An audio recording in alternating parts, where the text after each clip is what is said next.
4 of my family members are now put in concentration camps by Chinese government. We were given 2 strict options. Imagine being arrested without warning. Imagine being locked away for years, tortured, humiliated, and denied basic humanity. Now imagine this happening to over 3 million people, not decades ago, but right now. This is the reality in China's Xinjiang region, where the world is witnessing what experts call the largest mass detention of a religious minority since the Holocaust. Today, we're going deep into one of the darkest stories of our time. A story the Chinese government desperately wants hidden. A story of concentration camps, systematic torture, forced labor, and cultural genocide. This is the story of China's detention camps in Xinjiang. The Uyghurs are a predominantly Muslim ethnic minority living in China's northwestern Xinjiang region.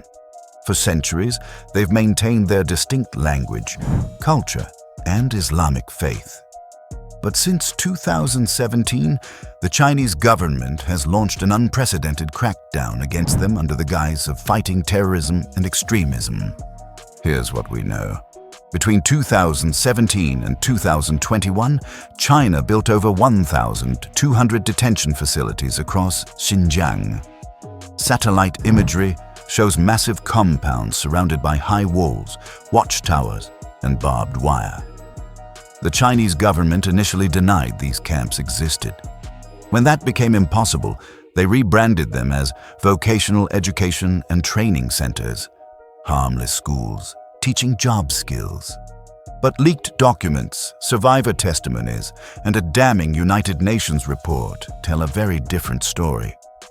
These are not schools. They are prisons, and what happens inside them is nothing short of horrific. According to credible estimates from human rights organizations and the US State Department, between 1 and 3 million Uyghurs and other Turkic peoples, Muslims, have been detained in these camps. Let that sink in. In just a few years, China rounded up roughly 10 to 11% of the entire adult Muslim population in Xinjiang. Families woke up one day to find their fathers, mothers, brothers, and sisters simply gone. No trial, no charges, no explanation. Just empty chairs at the dinner table and a terrifying silence from the authorities. Adrian Zenz, a leading researcher on Xinjiang, obtained leaked internal Chinese documents known as the Xinjiang Police Files, containing over 5,000 photographs of detainees. These haunting images show ordinary people, teenagers, elderly grandparents, young mothers, their faces blank with shock, their crimes, things like traveling abroad, owning religious books, or simply being Uyghur.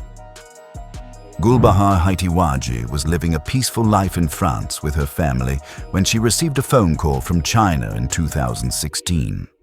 Chinese officials told her she needed to return to sign retirement papers.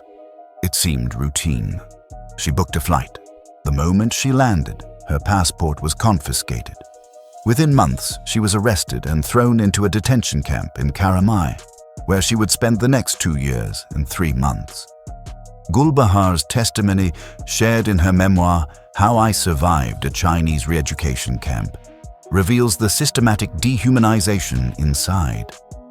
Detainees were forced to sit perfectly still on small stools for hours, sometimes 16 hours a day. They were forbidden from speaking Uyghur. Any mistake, scratching your face, moving wrong, speaking the wrong language, resulted in brutal punishment. In her own words, they wanted to break us, to make us forget who we were. Every day we had to sing Chinese communist songs praising President Xi Jinping. We had to memorize speeches. We had to confess to crimes we never committed.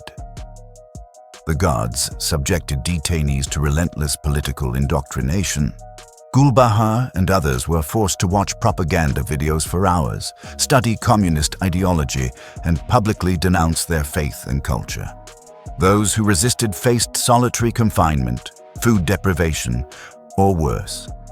Gulbahar also testified about suspected forced sterilization.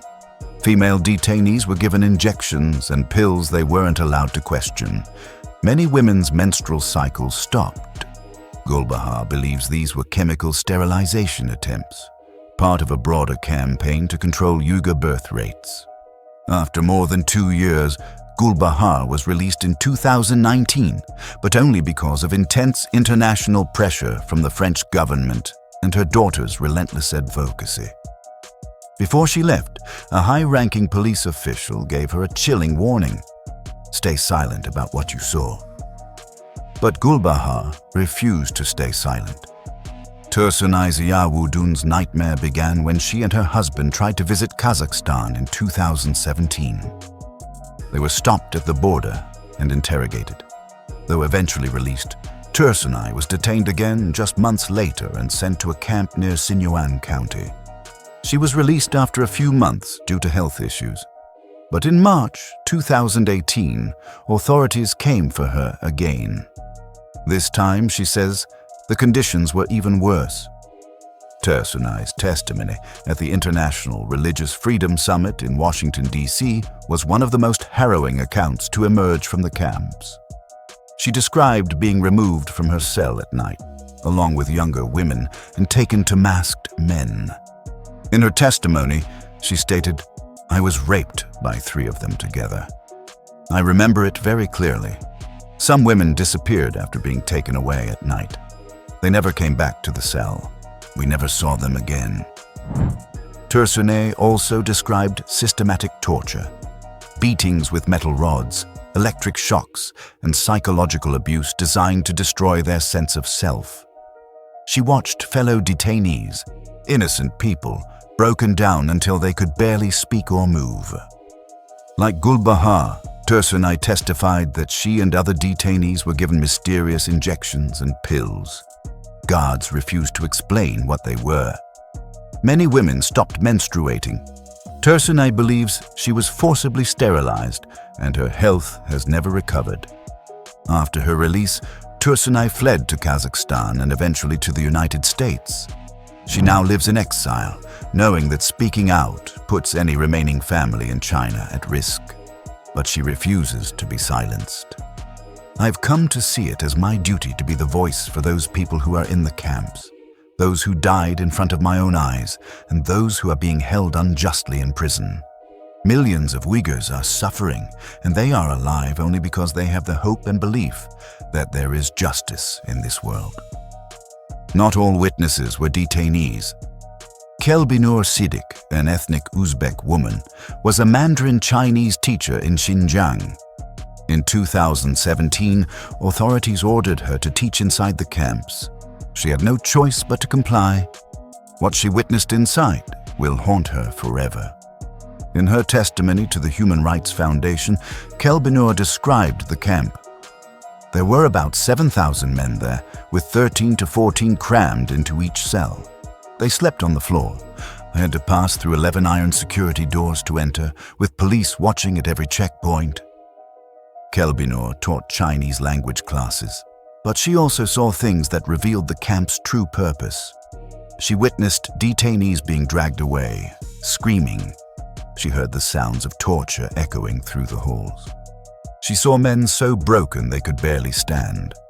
As she later stated, "I saw countless atrocities. These were not students learning job skills. These were prisoners being tortured into submission."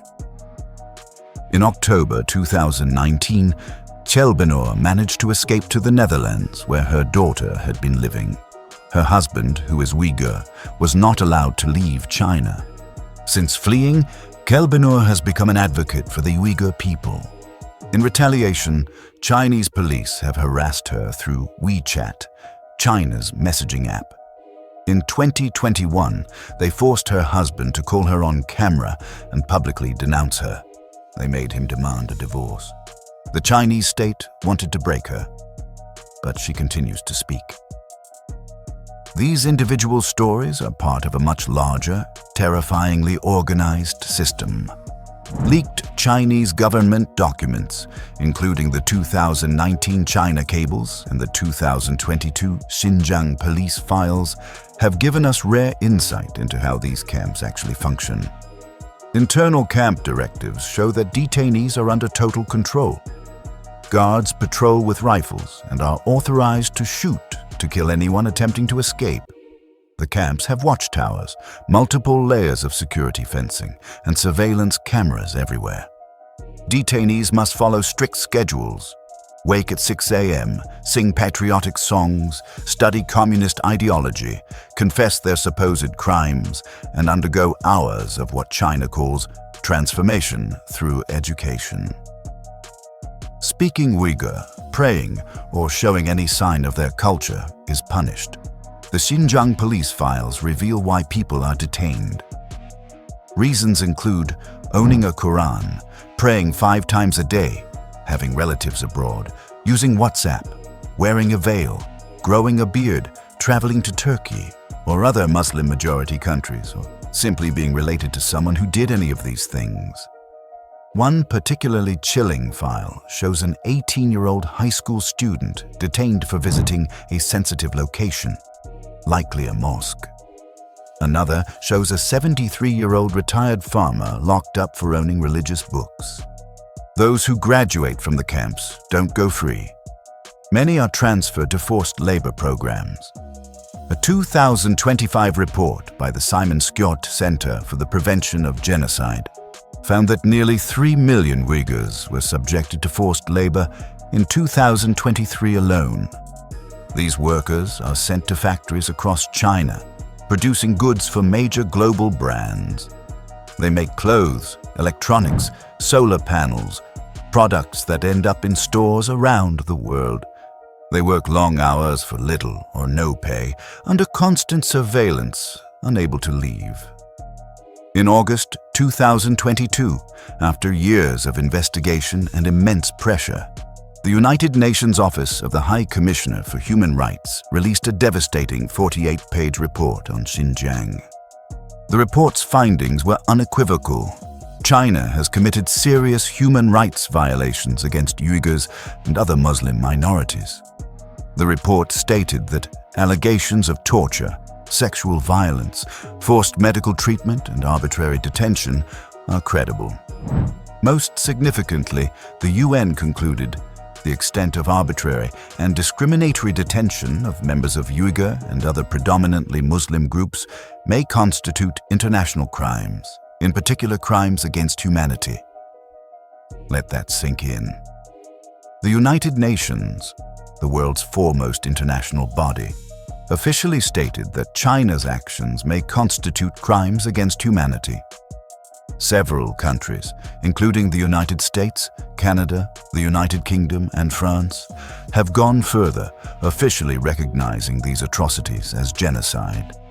China's response to these allegations has been consistent: deny, deflect, and attack the accusers.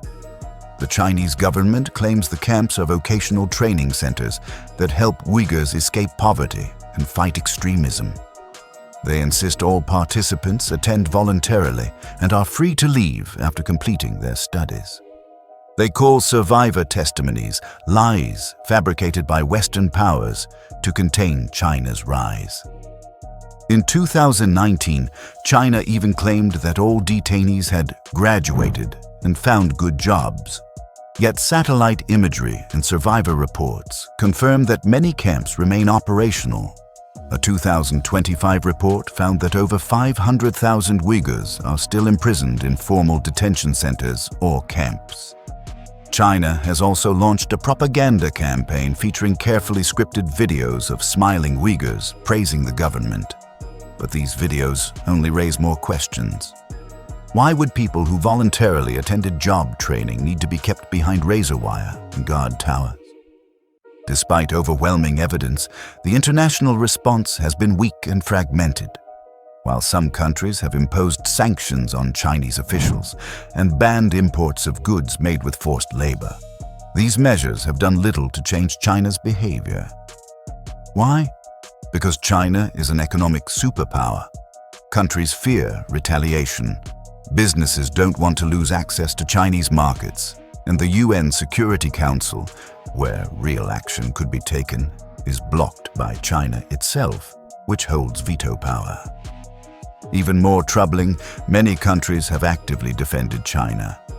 In 2019, 54 countries signed a letter supporting China's policies in Xinjiang, calling them necessary anti-terrorism measures.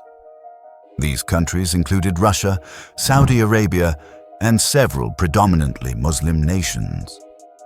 Meanwhile, Uyghurs in exile live in fear. Many have lost contact with their families back in China.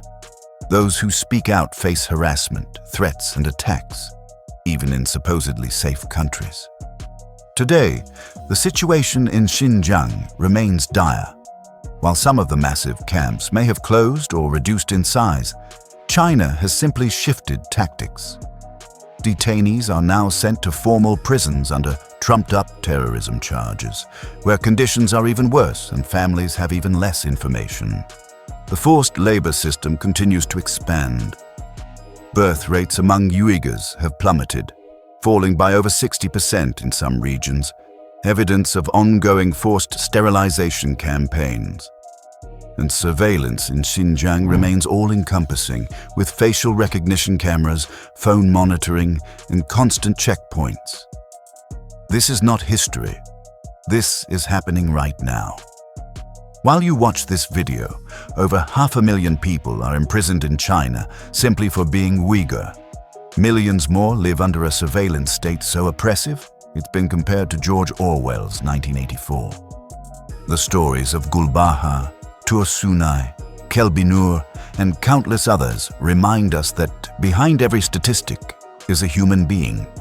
A mother torn from her children, a father disappeared in the night, a grandmother who will never see her grandchildren again.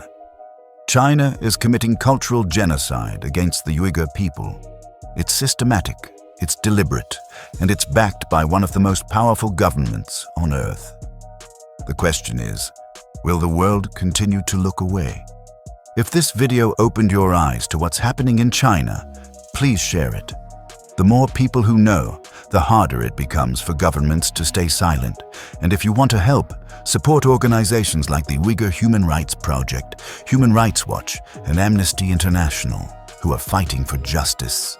We as a country have become so reliant on China that we've turned a blind eye to the slave labor that makes our shoes, our solar panels, and much more.